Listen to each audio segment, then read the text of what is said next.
What's up, everybody? Ben Cruz here, the head of sports programming at Vover, and welcome to another episode of One and Done here on Vover. The concept of one and done is very simple.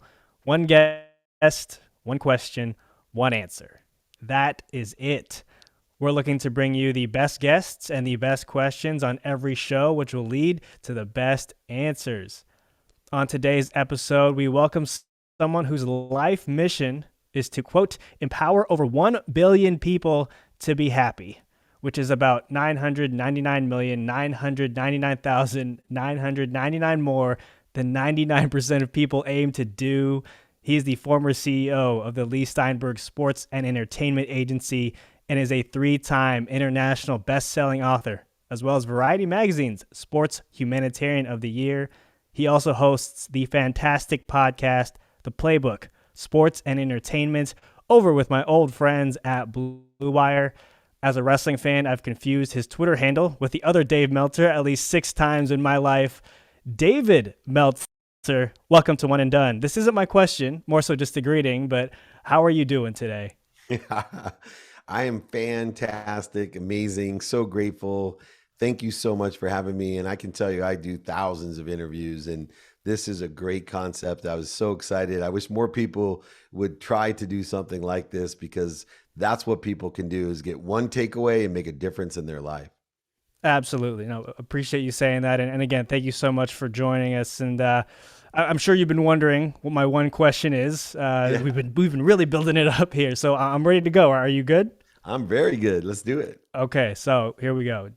So Dave, the first quote you see when you go to your website is make a lot of money, help a lot of people, have a lot of fun. And in this field that we're in of, sports and entertainment, of which obviously you're an expert in, there are millions of people trying to figure out, how to live out that quote, right? And I think one of the ways people are trying to do that is being among the first to figure out, what's next. So my question to you is, when you look at sports and entertainment consumption, by a younger generation, whether that be, in the traditional sense or in the metaverse or however you want to look at it, what do you think is the future of sports and entertainment creation and consumption by this younger generation?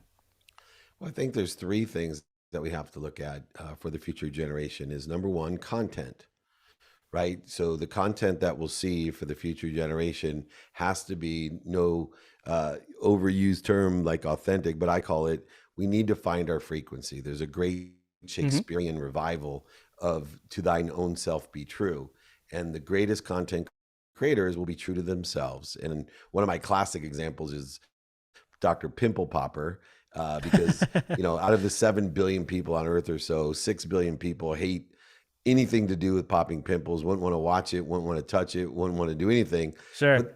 But there's about 1 billion people on earth. And since nobody's talking to that frequency, she ends up with more subscribers than the entire Pro Football Hall of Fame. So I think, for the future generation on content, it's about finding your frequency.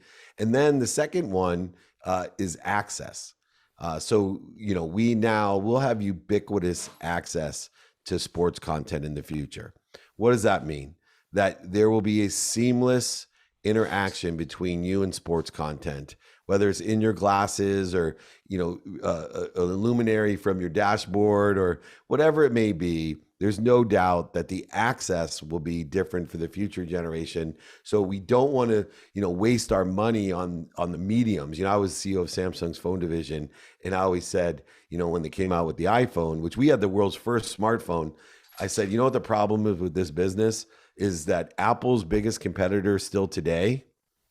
So what literally the biggest competitor to the iPhone 13, do you know what the biggest competitor is? I don't. You would think it was Samsung, but it's not. You know what it is? It's the iPhone 12. Oh, So, okay.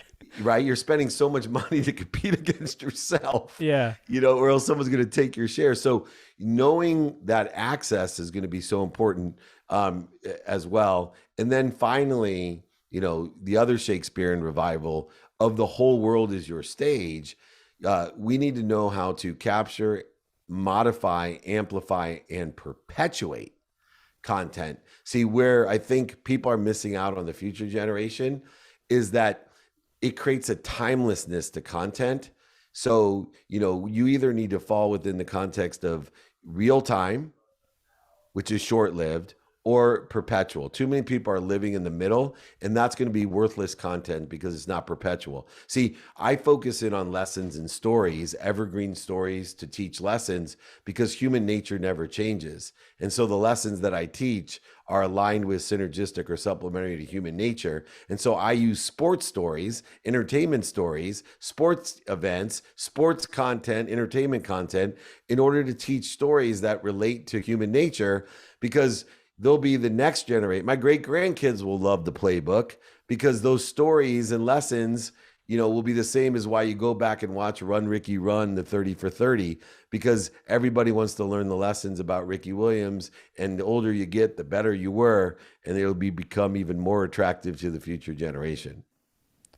There it is. I mean, that's free game for everybody. Just kind of look into the future. And one thing you said that stood out there was, the thought of content just appearing in your glasses. As a glasses wearer, and as someone who, as a child, got made fun of, I think it's time we all admit, everyone who wears glasses, wore glasses, we were just ahead of the game, and we knew this was coming. But I mean, everything you said there, it makes sense, and it's always hard to predict and figure out what is coming. But I think that there's enough data out there to kind of make an educated guess, and I think everything you laid out there is just that, and makes a whole lot of sense. And Dave, that's it. That's your one and done experience. I wanted to throw it to you to plug anything you've got going on right now, new projects you have cooking, new episodes of your pod, whatever you got. The floor is yours, sir. Look, reach out to me. I'm here to be of service. I will send anyone,